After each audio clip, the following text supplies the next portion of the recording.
protected us, not only by threats and even physical aggressions. Sometimes in November of 2019, in the last social uprising before the global pandemic, I was in the street in the midst of a peaceful protest and was targeted and shot in the leg by this one of non-lethal projectiles that has been used in the demonstration. So the exercise of human rights, it's if you can call it like a kaleidoscopic of strategies that aim to protect in the different dimensions that the human rights may violate during the demonstration. And these human rights brigades, these little teams that goes with the demonstration, are like the key point to articulate the strategy. They send the information, they receive the direct info, and also they make a permanent articulation with different organizations, like even the police, to solve where is the destiny or what is going to happen with the people that they capture during these demonstrations, or even to stand in front of the police to stop acts of police brutality. It's a specific strategy, but it's quite difficult. So if we have to say that we get a particular problem bounded with the arbitrary retention, is the forced disappearance. 346 persons, nevertheless, disappearance is an international crime, and the total number of people that disappeared and reappeared is unknown. But from the number that have been published by several organizations, we could talk about a list of 1,000 cases. There's in Colombia a long tradition of genocide practices to aim to destroy the social tissue, aim to destroy the communities and the people who organize themselves. The problem with this practice, with this human rights violation, is that they just don't aim to hurt an individual. They aim to hurt the social tissue. They aim to break the society. They aim to break the social bonds of solidarity, of respect between the people who integrate the society. So when we call this, we aim to the particular danger of this practice, we just don't talk about the singular cases, but the effect on society. So the strategy to protect ourselves and to protect the demonstration, it's to make explicit, to make visible this other effect on violence, to try to annihilate them.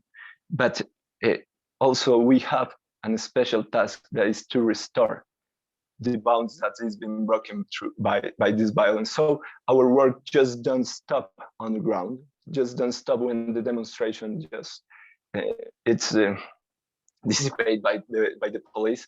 Our work continues, even goes beyond the single vulneration. We've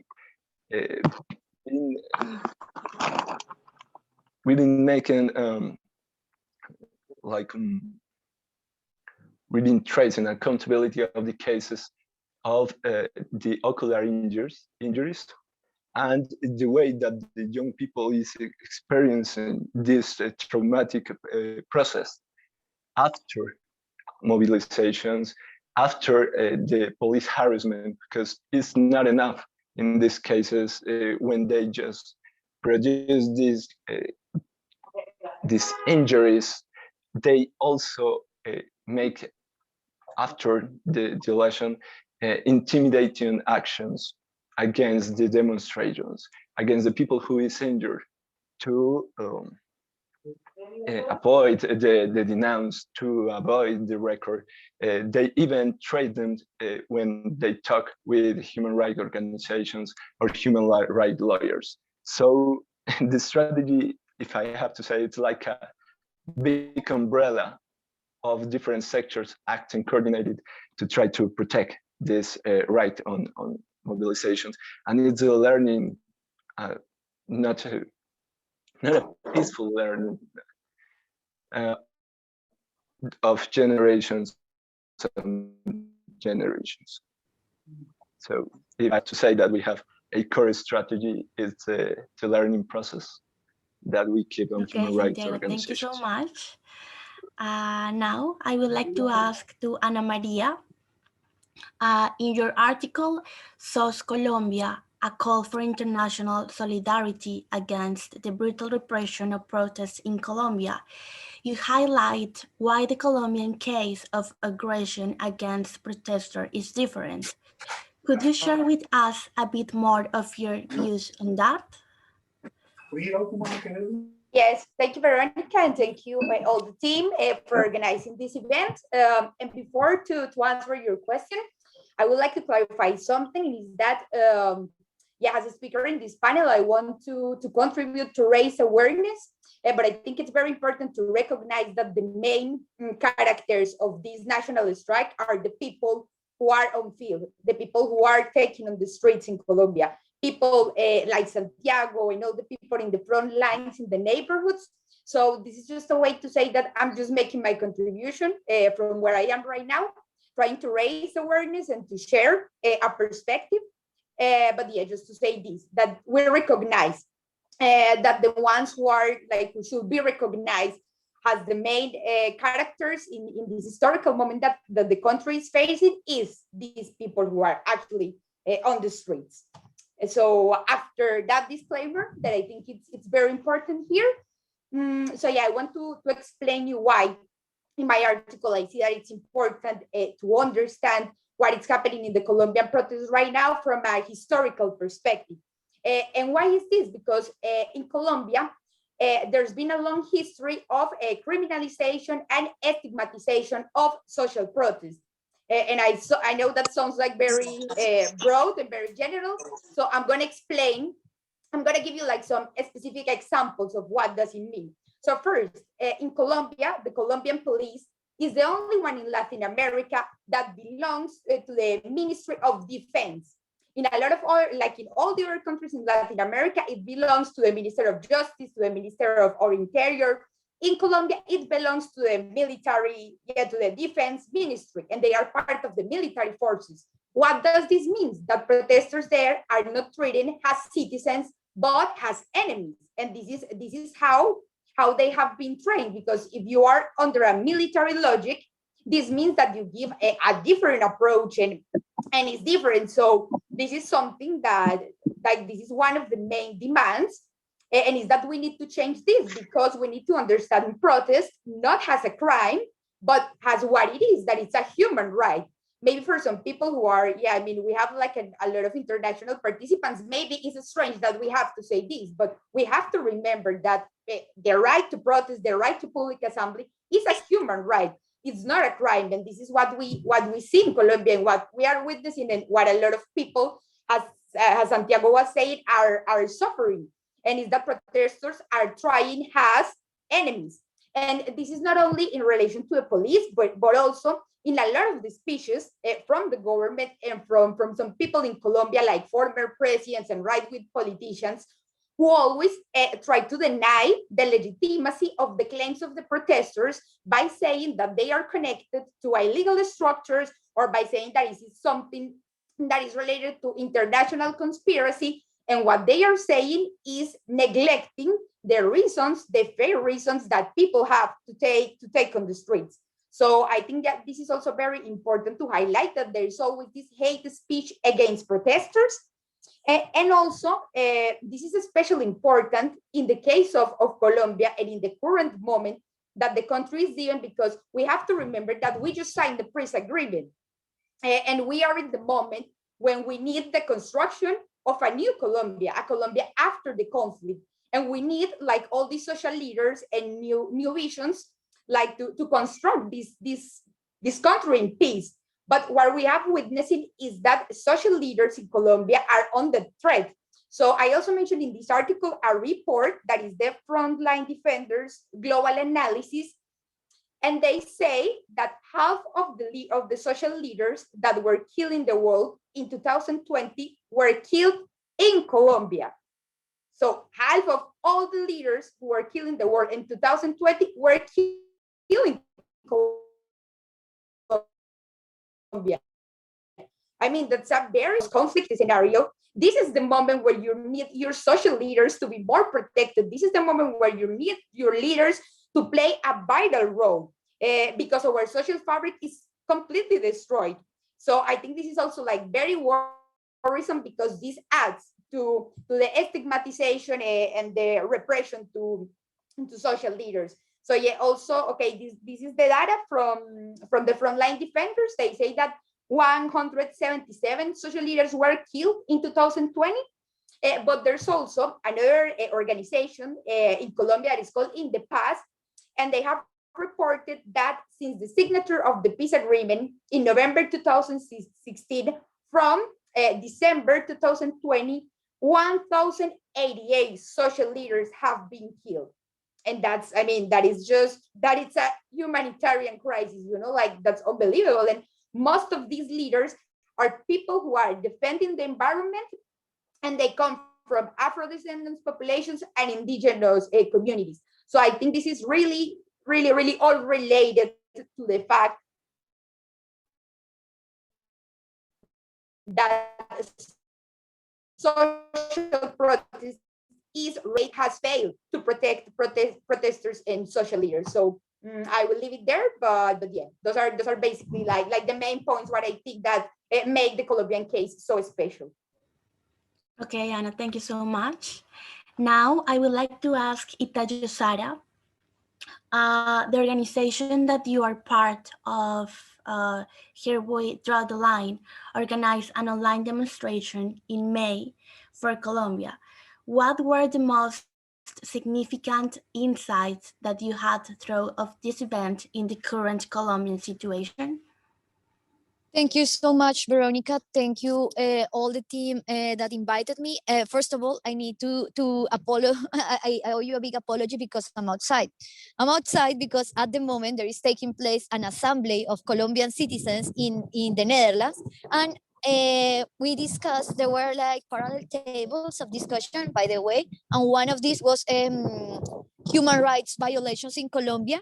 And in this table, we were discussing about how to support the already initiatives IMET had called the attention of the International Criminal Court, yes, to take action in which we consider is part of the jurisdiction of the International Criminal Court. So maybe if you allow me, I can show you a bit how is the assembly taking place. I just found a really Yes, of course. quiet spot, and I apologize for that. Yeah, maybe.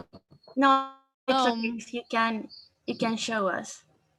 Okay, so I'm not sure what you see there is like the Colombian citizens living in the Netherlands, and they are well, discussing and socializing the main conclusions of the assembly. And yes, and also one of the main organizers of the organizations of this assembly was Here We Draw the Line, the organization that I'm part. Yeah, so saying this, yes, apologies to all you and the participants because it could look a bit weird that I'm outside, but this is the reason why I'm outside. I want to make a clarification regarding my presentation because I'm not member of the European Research Council. I work in a project sponsored by an advanced grant of the European Research Council. So I'm a researcher, but I'm not part of the European Research Council. Yeah. Okay. So to answer your question, I would like to talk at least 2 minutes about what is Here We Draw the Line. So Here We Draw the Line is a organization of women in Europe, like migrant women in Europe. Most of us, we have Colombian origin, so we are Colombians. And the purpose of Here We Draw the Line is, yes, to bring awareness to not non-Spanish speakers public, so English speakers, about the current situation in Colombia regarding the assassination and the systematicity of the assassination of social leaders and human rights defenders. So one of our projects is Bulletproof Memories. Bulletproof Memories is a project in which we combine social research techniques and art in bringing awareness to a not Spanish speaker public about what is happening. So what we try is to reconstruct the biography of a social leader, and we relate it to one artist from Colombia or abroad, and the artist portrays the image of the social leader. And we make exhibitions in demonstrations and also private exhibitions and in museums. Yeah, and we provide the biography to the public. So this is more or less how we are working until the moment. This is one of the first projects that is growing really fast, and we are really happy and proud of that. And regarding the international online demonstration, yes, the last month we organized this international demonstration in the idea to linking, bringing, and bonding people that they like abroad from Colombia that they were really worried about the situation, but also to discuss together sort of part of actions for those like me that we are Colombians but we live abroad because of study or work, how to make our contribution, right? So we had the participation from people, Colombians living in the US, in New York, in Miami, Colombians living in the Netherlands, Colombians living in Germany. Yeah. So it was like a really massive like assistance in of the diversity of where the participants came and joined it. And well, it was really the idea was also to connect with the initiatives in Colombia. So we had the participation of communities and people that is taking on the streets in Cali, in Pasto, and also in Bogota and Medellin. So that was a really interesting space. We hold the conversation in English because that's the goal of our organization to and our collective to create awareness among people who doesn't speak Spanish about what is happening in Colombia, and try to in this online demonstration, we all together try to understand what was happening and like the main parts of action to make a contribution to the solution of what is happening. But the main thing is like, well, we try to do all together also with human rights defenders and lawyers and like among a diversity of professions and yeah, fields of study or research or try to understand what was happening in Colombia and what was the main problem. And then in that moment, we identified that the main problem is the treatment that the government and the institutions that represent the Colombian state is having against protesters, in the sense that it doesn't it's not, they are not acting according to the law. They are not guaranteeing the rights of the protesters. But also, and most important, is that the main we all in that demonstration we agree that so far the Colombian state and the Colombian government hasn't recognized the roots and the main causes of this national strike, which is fair if you think it. If you think in a country with 21 million people that they live in poverty, 6 million of people they don't eat each day, so the Colombian government and the Colombian state is not interested on provide a solution to the magnitude of the problem.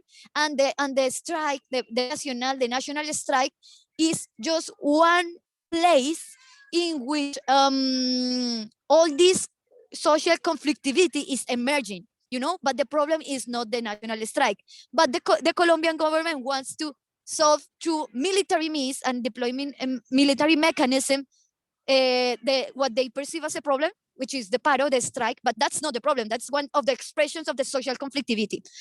So yes, that was more or less the conversation that we held. I hope that I was fair to the participants that participated on the 24th of May. Thank you so much. Okay, thank you. Anna, You have been very active in the demonstration that Colombia have organized in Holland. What are the concerns of Colombians and what are they asking for? Yes, thank you. Yes, just Ita just show us. There's like an assembly taking place now there. I was there, but I'm not. I'm a bit more afraid about talking in public, so I had to move here to my comfort zone. But yeah, we were there discussing and talking like what are our main concerns, and I was participating in the round table of human rights. And I think we came with a conclusion and an analysis, and is that the problem with the Colombian states is that it actually seems to be a democracy that works. So it seems like it's a democracy, you know. So you have the president who pretends that wants to talk to the people. You have like all these institutions. There are some investigations. They say that they really want to do the reforms. So in a way, it seems like they want to move and they want to do something. But when you go to see, there is not like a real intention of the government to sit down with the protesters or like to really change what it's right now. Then I think like what we say and like our main concern is that the government needs to really open like participatory spaces to listen what people are saying on the streets. You know, like Cali was one of the cities, like the epicenter of all the social unrest, and the president didn't go there to talk to the people in Cali. So I think that, okay, you really need to open up spaces. It's not just saying, yeah, we're doing it and just having like inviting some people to sit in the Palacio de Nariño, that is the presidential house. This is not the way that you should deal with something like this, with a social unrest, when people are really asking for structural changes. So what really the government needs to do right now is to open roadways and ways for communication and for participatory governance. And I think that this is like the main concern. And it's just yes, because so after a while they finally accepted the visit from the commission, like to verify what is happening. And then yeah, they help and they bring the information and they say, yes, we're doing some reforms. For example, that they're going to change the color of the uniform of the police. So they are doing something. And in a way, it's like, okay, we see that the government is changing, but it's not really the change that people want. So, and in a way, this is why we really want to raise awareness within the international communities about what is going on in Colombia. Because yeah, like just the escalation of violence, it's been very strong, and just in a matter of like it's a bit more than a month, and we've seen more people killed than in Chile in all the months of protesters, for example, that they have. There are different sources of informations.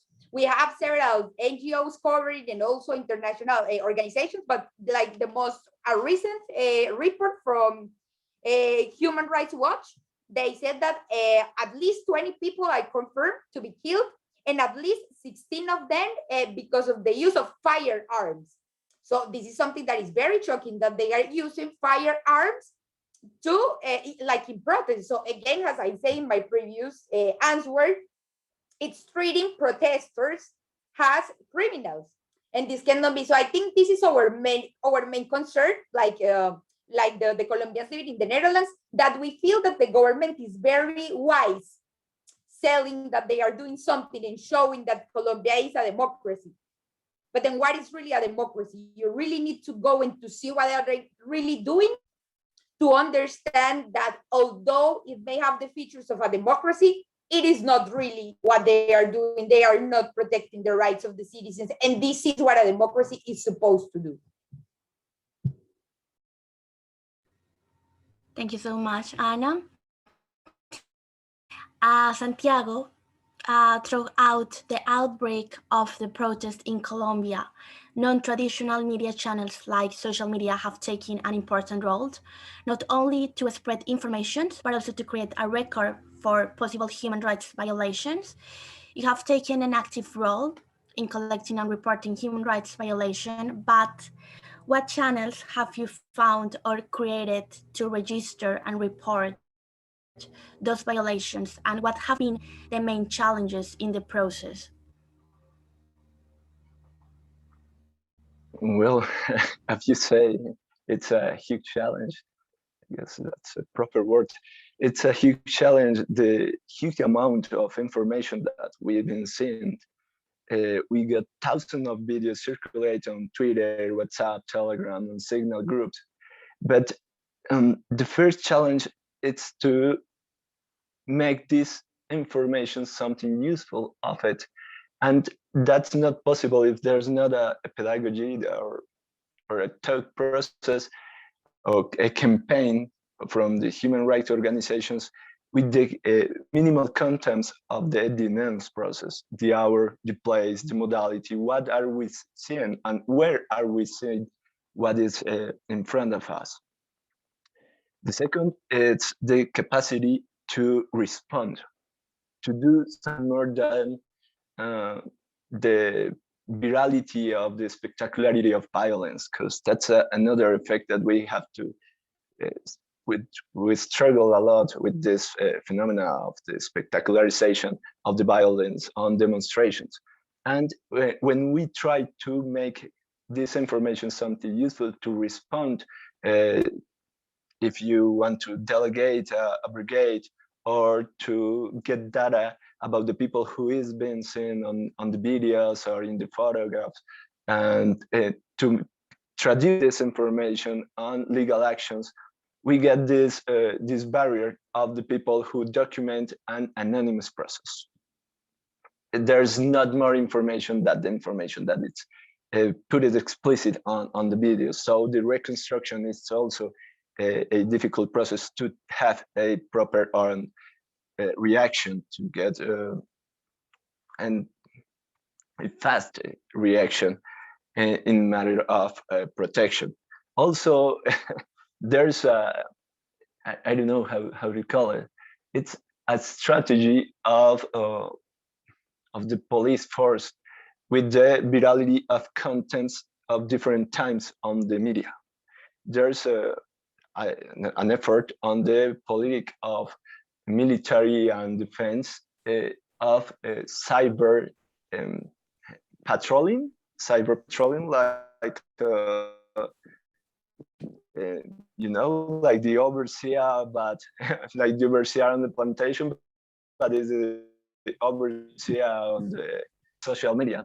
So they are systematically ban the information that is put on social media and denouncing to block, to censor this content. So we have to act fast to preserve the information without lose the data, without lose the traceability, without lose the accountability of the information. So these are several threats that we have on the human rights area with this huge amount of information. And that's one of the reasons that we keep our own databases. We help ourselves with the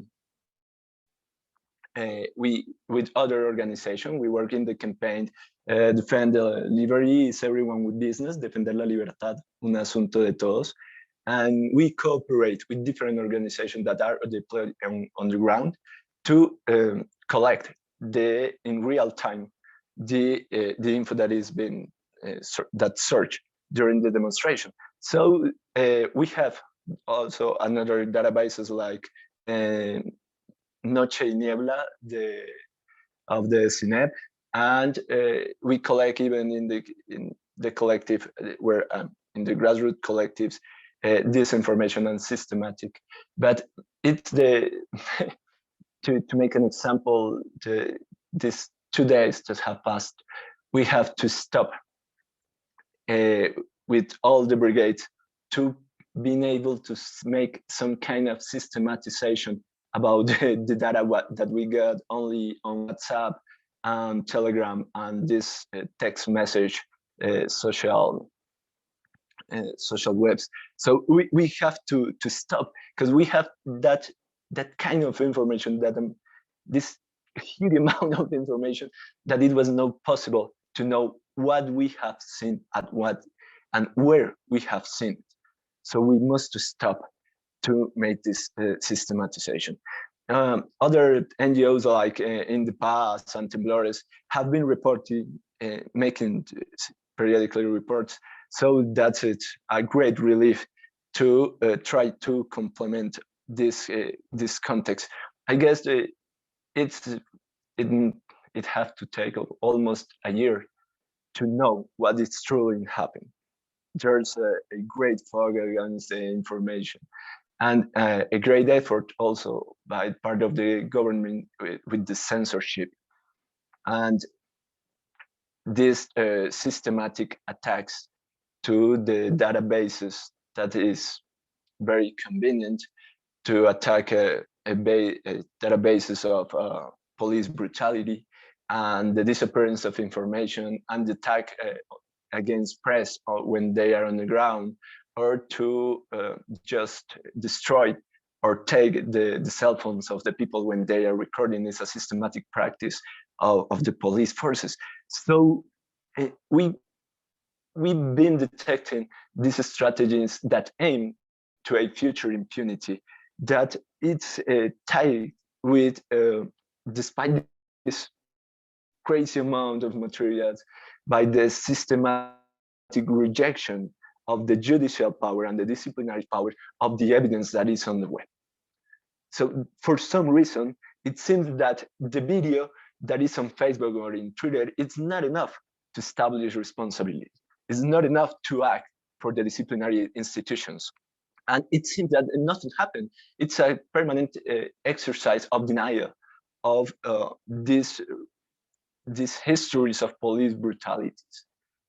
They denied the deaths, they denied the killing with the people dead on the street. And they did this openly on the mass media. So we got a huge challenge on how to tell this history, and not just in the present, not just how to make the chronic of the strike. It's how to put on history this atrocity in the proper proportions. Okay, Santiago, thank you so much. Before start the second part, I would like to say that we were waiting for Temblores NGO, but unfortunately they couldn't join, despite the fact that they confirmed they have not been able to join. Okay, so now we're going to start with the second part. There is general questions for all the panelists, and for this part, we would like to take 20 minutes. So please try to be very concrete with the answers, and I will give you the floor to Carolina. Hi, everyone. Thank you so much for sharing with us in this afternoon and morning in Colombia about your experience. First,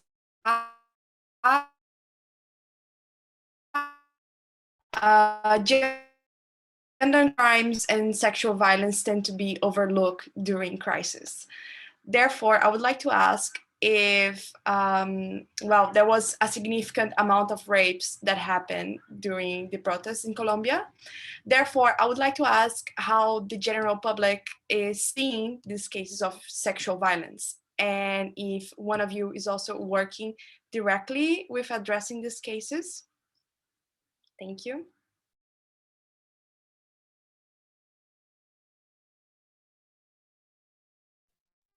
Maybe I can start, if is that okay? Well, it has been clear, and because it's the specificity and the particularity of gender-based violence, and especially in this context in which has a different character because it's also used as a weapon, like as a political weapon by the state. So it's sending a message from the, like, from, yes, high profile, like it seems like it's an order, because the systematic of how it has happened in different parts of the country shows that it is part, the state forces have to treat the protest until now. So this is particularly, the particularity is regarding, yes, the gender violence, like who are the target are women, first of all, but second thing is like there is a political use of that violence, and the political use is to punish the protesters, and they punish the protester through this, like the rape, sexual harassment, and it's part of one of the yes, cases happening within the conflict in Colombia, where rape was used as a political weapon and where women were seen as the resources, you know, and this is precisely like the reproduction of this logic, this terrible logic that you associated with illegal actors, right? But now is the state and the forces of the state using it, which is, of course, that there are cases like that yeah, civils participant in this, but it's not the same because the who are committing this are members of the police, and that's why this should be held accountable differently, because they represent the Colombian state. And regarding the second part of the question, here in the Netherlands, we organized one specific demonstration, and we organized a public letter that we sent to authorities here in the Netherlands, presenting the cases of sexual rape, sexual harassment, and gender violence during the protest. So this specific topic, violence against women in the context of the protest, has been one of our points of actions here in the Netherlands. And we deliver an open letter that we share with some members of parliament here in the Netherlands, and also with the European Union, members of the European Parliament.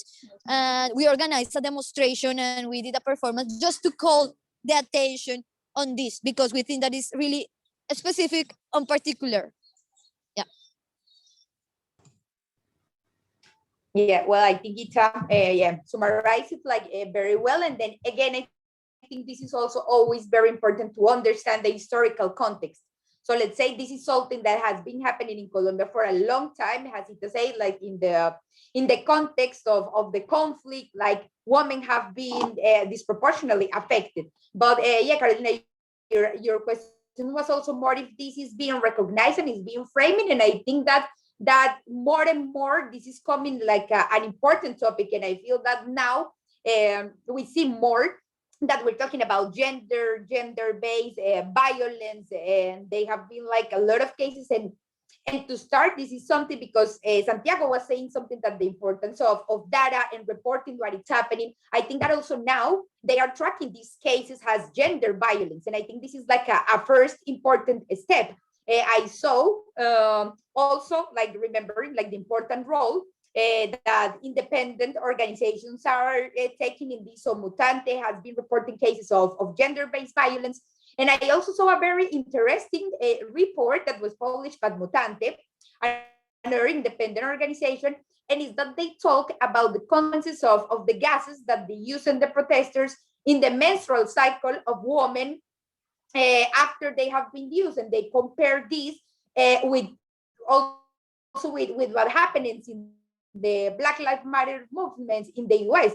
So we're really seeing that now there's a deeper understanding on how women are differently affected by this type of violence. And I mean, yeah, for me, it was really like interesting and mind-blowing to see this. Like, okay, now we are even seeing how this affects the menstrual cycle, because this is also a different form of violence.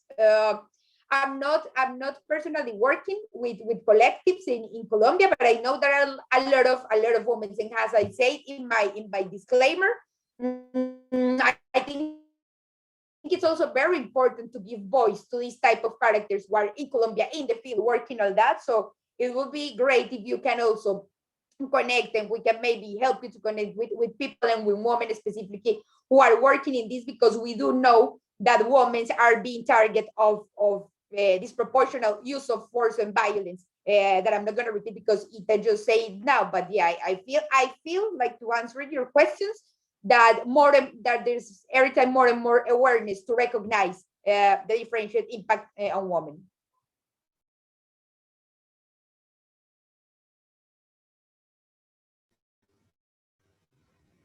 Thank you.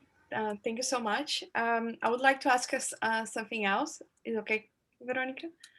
Yeah. More practical question in the sense sense of what should be done to Colombia get out of this crisis, in a way like the Colombian government could give to them right now that could stop at the moment this crisis. Thank you. We have 3 days for that answer, right? Santiago, would you like to start or?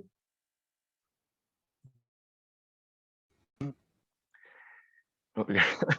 Great. This is, well, with the size of the question, I guess I would try with this size of the answer. What we need is to change the system. It's the political system. We are conscious that that may take a while, but people are organizing on the ground into popular assemblies. We need to stay alive during this change. To defend the life is the first part of all it, to be alive during this process. This is some kind of open, like forced democracy. Is this the main effort to try to being able to exist ourselves? We need to change in that, and part of all it is happening during this demonstration.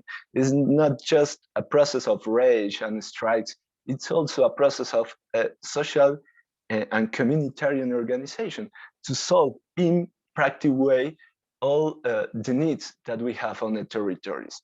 Against all this deep inequality, the solidarity is the answer of the communities. And this solidarity is what is being tried to be broken through the violence. So if we are not able to change the structure that give life to this social unrest, it's every reform, it's gonna be useful, it's gonna be futile. What is happening in Colombia is just one of the many uprising of the people waking up. As they say on the street, they took so much from us that they even took our fear away. We have nothing to lose, and in that way, we need to change it all. Okay. Maybe if I can go after Santiago, I think that the question should be formulated not in the frame from a utilitarian perspective or something that we need, like what to do right now to overcome this crisis. Because I think that historically speaking and sociologically speaking, we need to characterize what is happening. And that means like really serious research to characterize the roots of what is this happening and how to call it. So for instance, I will, and so this is not just a matter of one strike, because the strike started for one thing, and the thing was the tax reform bill, and the government withdrew it. So the movement success in that term, in that sense. However, demonstration is still occurring, still taking place in whole Colombia. So saying this, what I want to say, or like my perspective should be, let's try to understand the macrostructural causes of this. And as I said at the beginning of this panel, the strike, the paro nacional, expressed a multiplicity of social conflicts and a social conflictivity that has been there in Colombia for a lot of years. And this is just the expression. And why now? Because of the pandemic, because of this environment of bad reforms and so on. So like after the pandemic and the action of the government regarding the management of the pandemic was really poor. It wasn't based on guaranteed rights for poor people because they had, because of the lockdown. So like economically speaking, the country is in a really bad situation right now. So I would say that, as Santiago said, what is required? A system in the whole political and electoral system. And this was also part of the peace agreement, with the second point of the peace agreement, which was like the political reforms.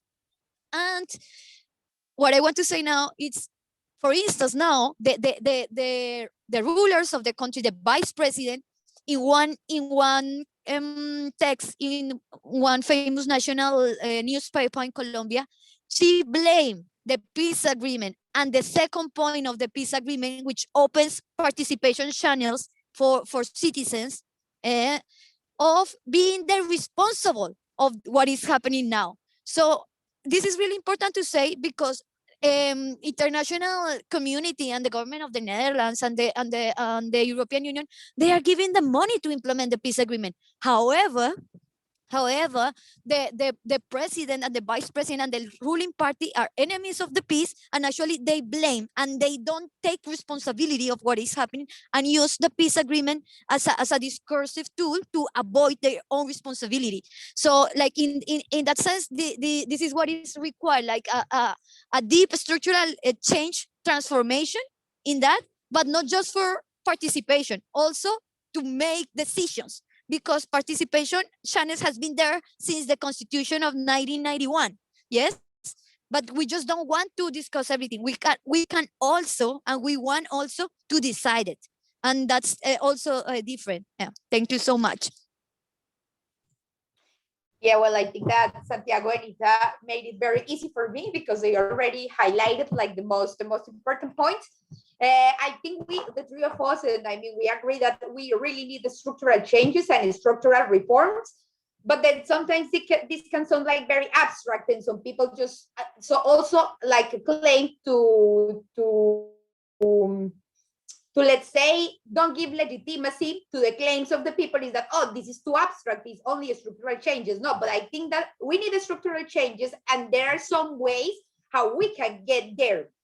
So first, Ita was saying like the peace agreement, and because one of the root causes of the Colombian conflict is that our political system, it's very exclusive and doesn't have like a lot of spaces. So we really need that the government implements the peace agreement and creates what I was saying before, like these participatory spaces, to have like more bottom-up approaches to governance, that people really have institutional means to explain their concerns and their claims, and they don't have to do what they are doing right now, that is taking on the streets and just organizing. So we really need like the implementation of the peace agreement, especially the second point, for opening up the spaces. Also, a very important point of the peace agreement is the land reform.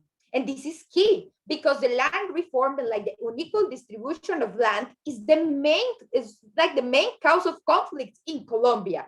And this is why a lot of these social leaders that have been killed is because they have been asking a redistribution of these lands.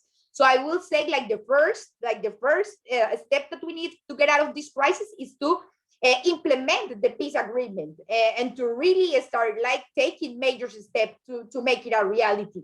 Another thing that also people have been claiming is the ratification and the implementation of the Escazú agreement, because the Escazú agreement, it's a very important tool to protect environmental human rights defenders, and also it opens up participation. We have also in Colombia a lot of conflicts related to the use of natural resources, and a lot of these extractivist projects have come with a lot of human rights violations. So we also need Escazú as a first step. I mean, just implementing or just ratifying Escazú won't be enough, but it's a first step. So we also need that, and we also need a reform to the police, because all this criminalization and like the stigmatization that we've been mentioning here, we really need a reform to the police, but not just changing the color of the uniform. That is honestly ridiculous to say, but we really need that the police move to a different ministry, and that they have a different approach to protesters, that they understand protest as what it is, that it's a human right. And I think that the last point is that really like a reform like to the education system that we have in Colombia, because it's a very, very unequal country, and very few people have opportunities. As I said before, I did this disclaimer because I'm aware that I have a very privileged position in Colombia. I went to high school, I went to a public university, I speak another language, I'm the 1% in Colombia. And it shouldn't be like that. A lot of people should have access. And I think this is what a lot of people in the front line are saying. like we also want opportunities, we also want to study, and we don't have those opportunities. And in a way, that's what they are saying, like, okay, we are here in the front line because we don't have anything to lose. We don't have opportunities, we don't have jobs, we don't have education, so we don't have anything to lose. So I think that is also very important to have like a reform to the educational system to make sure. So just to summarize, yeah, 4 things that could help us like as a first step to go out of the crisis. So political spaces with the implementation of the peace agreement, ratifying ESCSU, a reform to the police, and also a reform to our education system. I think if we do this in a meaningful way, it will be a road out of this crisis. Sorry, can I say something? I really apologize with all of you, but I have to finish the assembly, so I need to leave. I'm really sorry for this. I appreciate this opportunity and the conversation with my colleagues and friends, Ana Maria and Santiago, that this is a really nice opportunity to meet again. Thank you so much, and apologies to you and all the participants. I'm really sorry, but I have to leave. Okay, don't worry, Ita. It's okay. Okay, so Angela, you can. Okay. I would like to ask a question. It's for Ana Maria or Santiago. Do you believe that the international attention over the situation in Colombia has been helpful and sufficient?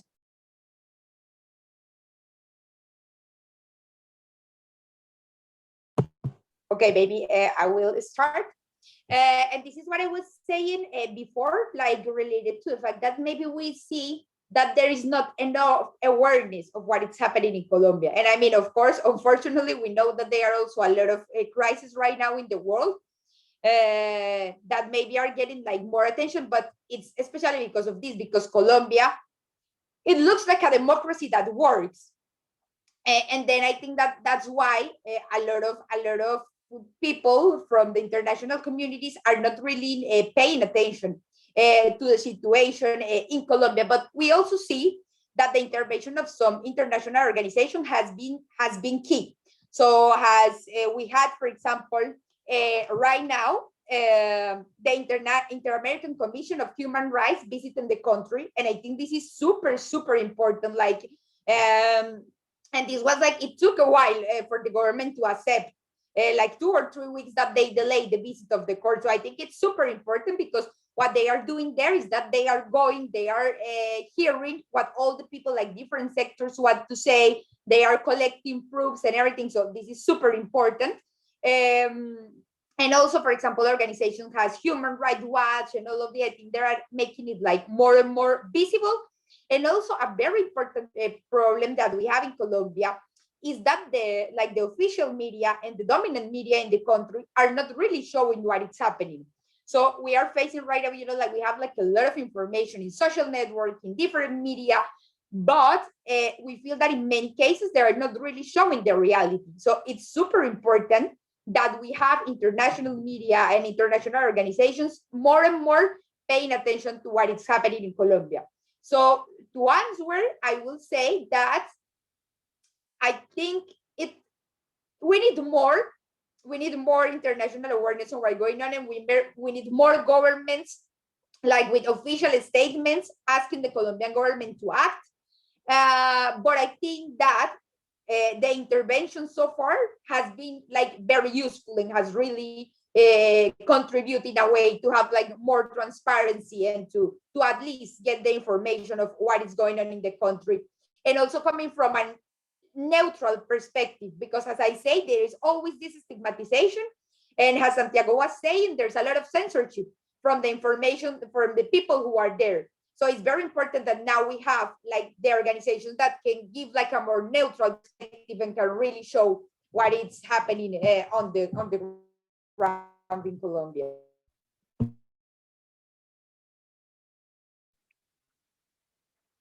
International attention has been very helpful in so many ways, especially because all the inner institutions that suppose that have to make the control on human rights violations and disciplinary cases are captured by the ruling government.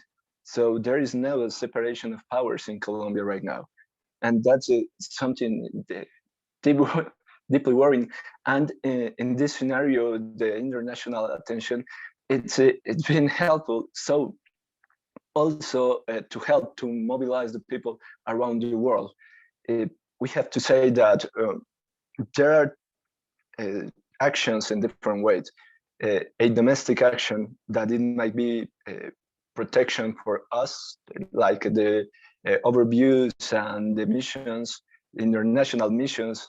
Indeed, we are organizing one mission in the next days, or invitation. So, but I guess it's never enough in this sense.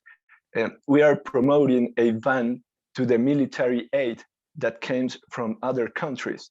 It could be very helpful to put on the public agenda of other Congress, of other governments, how it's being using these resources of the people who pay the taxes to help other countries, and it's being traducing on the help to torture, to force disappears, to the censorship, to the aggression on the human rights defenders. So it's quite important to put these controls at least on the financial movement and all this like this way of resources.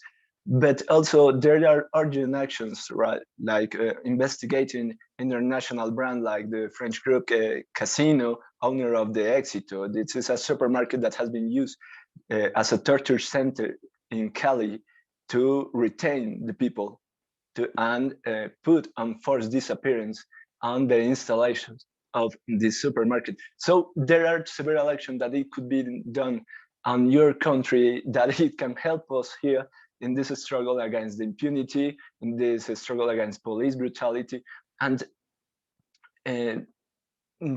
more than anything, and all in all, to make public the situation. The ban on information, it's one of the biggest threats that we are fronting right now. The censorship and the possibility to get isolated by the flux of information and data, and to make the world to know all this violation. It's one of the challenges that we have now, where the international attention, it's one of the main tools to survive, to keep alive, and to try to stop or contain the government on these aggressions. Thank you, Ana. Thank you. And now we are going to the final part. We are going to the questions from the public. And for this moment, we are going to have 25 minutes.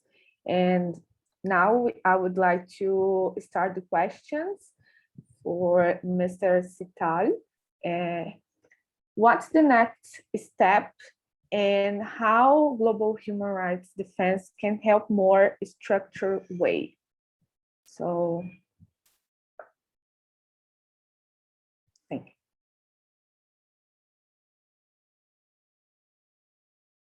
you. Okay.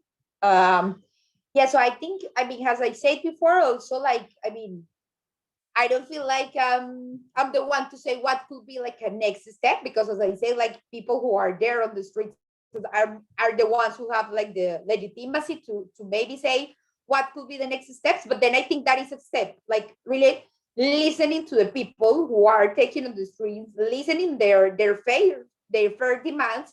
And I think the way in which international organizations can help is that, yeah, like raising awareness and asking the government to really open these spaces. Like, really, like, I think it's very shocking that the president, in Cali, the social unrest was just, something that people in Colombia have never witnessed before, something like this in a city. And that the president didn't go there to talk to the people was just something unbelievable. He just went one night, like for 15 minutes, but for a security council. So I think that the first step, or that, like, the next step should be that, like, opening dialogues for listening to the citizens, to listening to the people who are organizing in the neighborhoods, in the first line, and giving them like the first, ensuring that they are going to be, that their life is secure, because we know that a lot of people who are leading this process after they are killed or they suffer threats. So first, ensuring the minimum conditions and that their life is respected, and also ensuring that it's a meaningful participation. What do I mean by meaningful participation? That is not only just listening to the people by the sake of listening. No, it's that listening to people, taking into account the concerns and doing something about it. So I think this is the way. And as Santiago was saying, yeah, like the international pressure is key. So I think that, yeah, like the promotion of participatory spaces is what we need as a next step.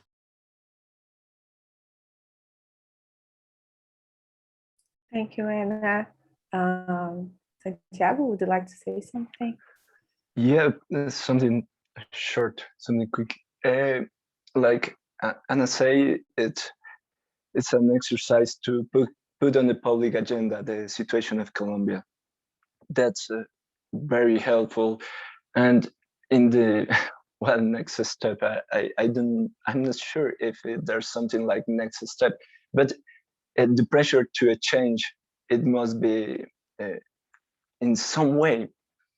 We have to trace where this pressure is conducting. The people has an agenda, has a proposal, and they haven't defined yet where is the change, but we know what came after. And in that sense, I guess the global human rights movement has a task with the accountability of the process, because this process, it doesn't end when we came to a democratic agreement. I guess if something can exemplify this situation is a peace agreement. After the peace agreement, it came a lot of systematic and selective assassination against the people who dropped off the guns, against the former guerrilla members who has made part, who has integrated the peace agreement. So the accountability on this process is quite important, because we know what came after this protest, a new wave of criminalization of social leaders. The People Congress, the organization where I came from, are constantly under this kind of attack. On November 24th, one of our representatives was freed after almost 3 years of jail, found innocent of all charges.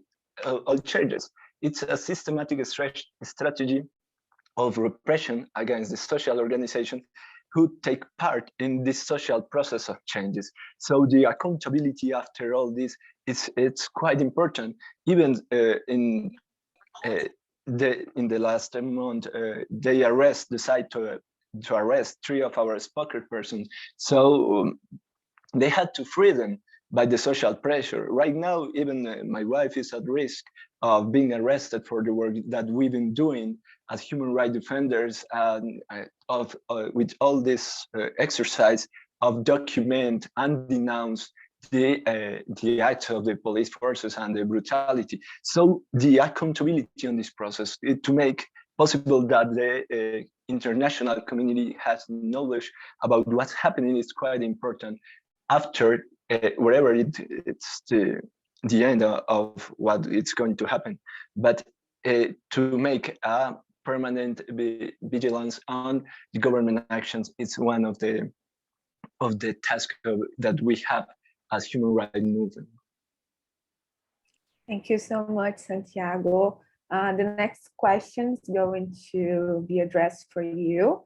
Tuan is asking, you have openly rejected the dialogue offered by the national government. Under which circumstance, which conditions, would you accept this offer in the future?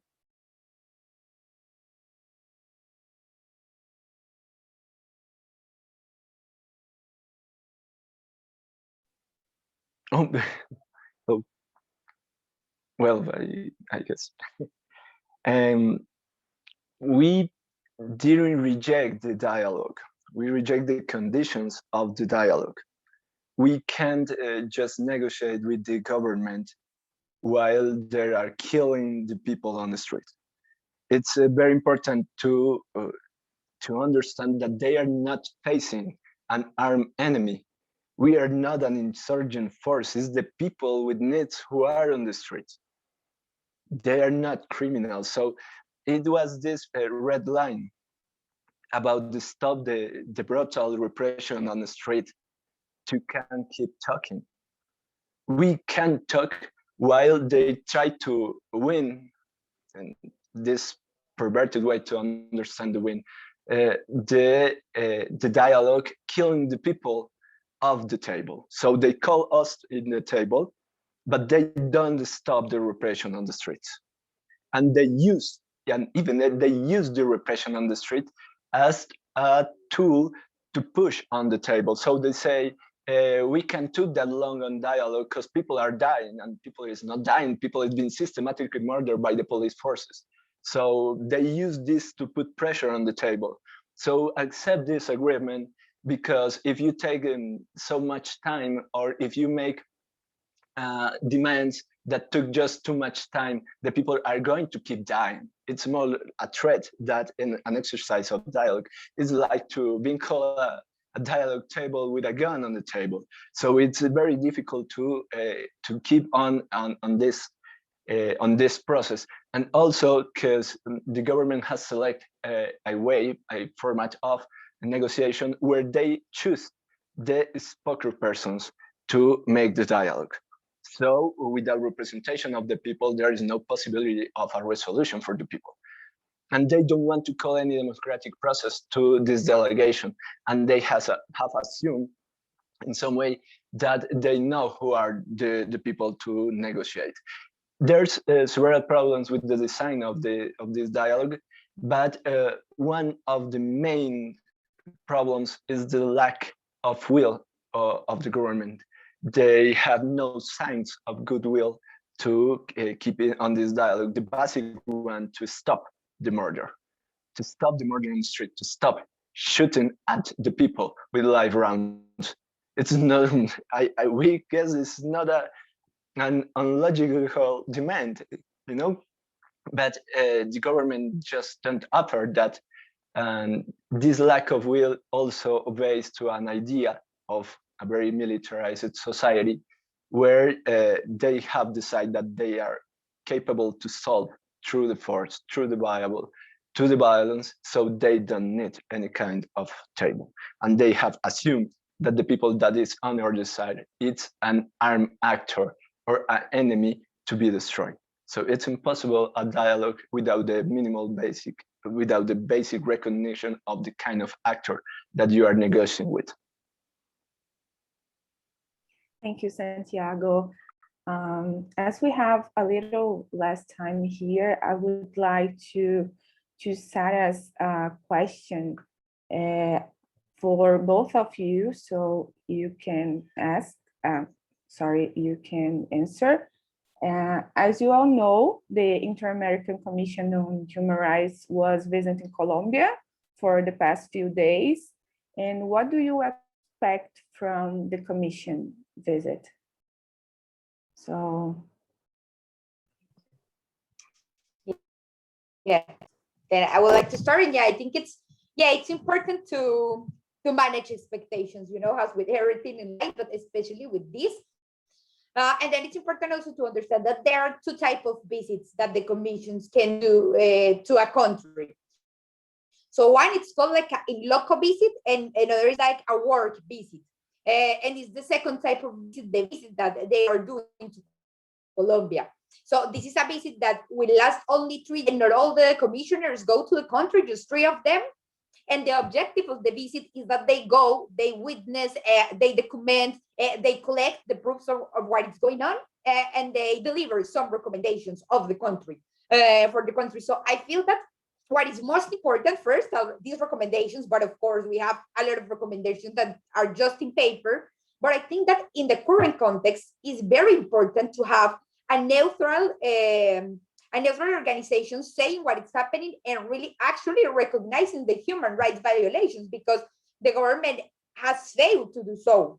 I mean, the strike started in April. This was in 28th of April, and we started like having all the demonstration in just like the 7th of May or something, like after a long time. The president recognized and asked like to stop using force against the protesters. So it's very important to have this neutral claim saying and showing what is really, really happening. So managing expectations, I think that this is just going to lead to, I mean, this is what it's supposed to be, just 4 recommendations, but it's really important to give legitimacy to the claims and to what people have been saying and witnessing. So. Thank you, Ana.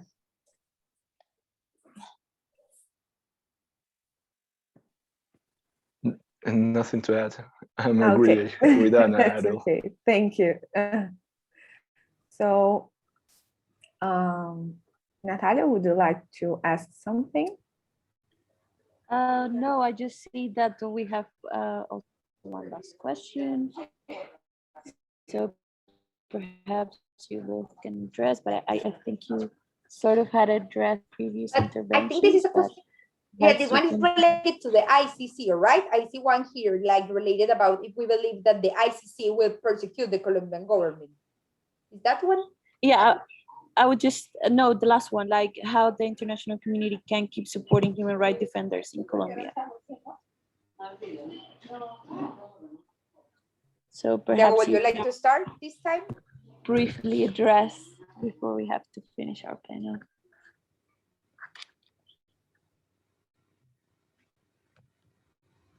Anna, you can start. Okay.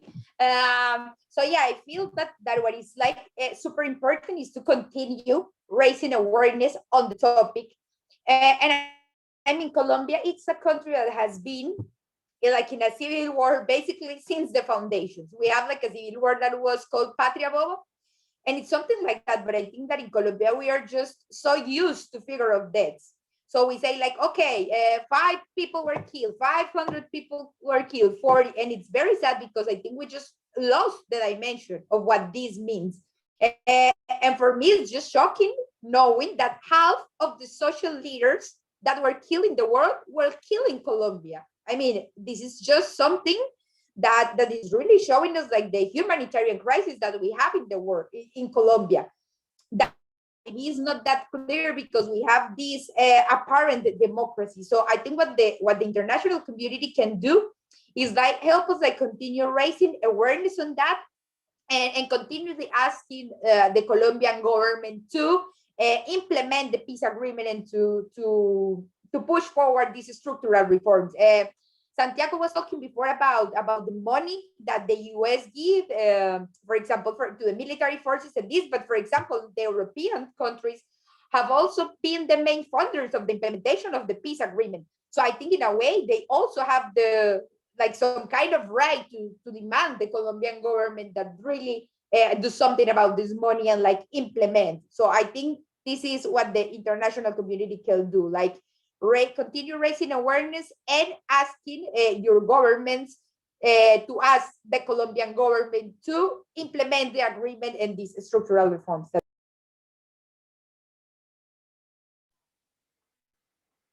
Well, I just want to add the structural changes that has happened in Colombia is being pushed by the civilian actors. So to support these initiatives of changes is also a way to support this struggle on human rights. When we ask for the police reform ain't gonna come from the government. So we have to support the civilian initiatives that are looking for these changes, the NGOs that are pushing for these changes, the human rights that are pushing from these changes, and they set this as a structure of as a vehicle of the change on these structures of inequality.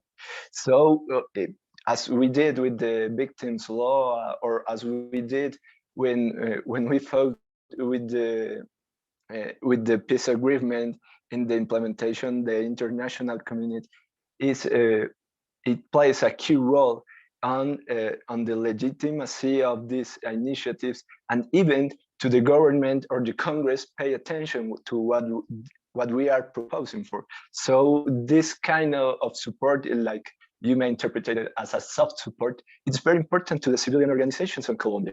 When we call for a humanitarian visit, when we call to an international caravan on human rights to the regions affected by the war, so all this support, the presence of different people from around the world in Colombia, it's a way also to make pressure on these structural changes, or at least in the threat of visibilization of the atrocity that the government commits.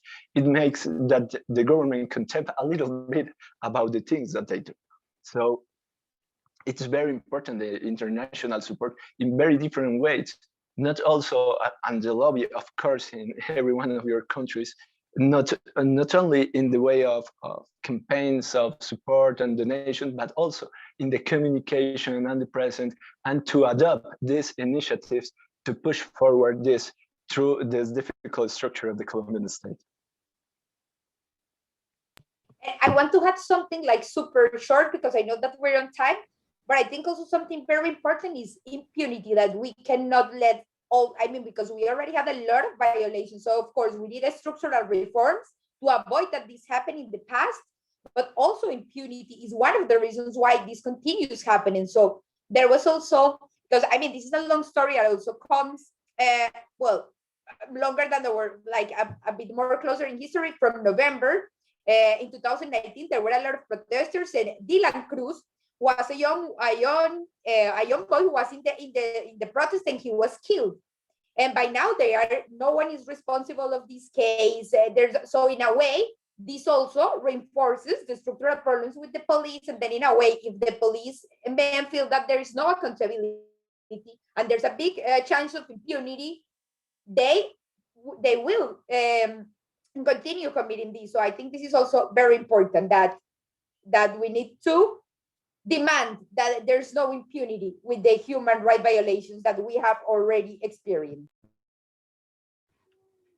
Okay, Ana and Santiago, we end our panel, and once again, on behalf of Global Human Rights Defense, we want to thank you for your participation and for sharing with us your views. It was really interesting. And I want to say that the recording of this panel will be published in the NGO's website.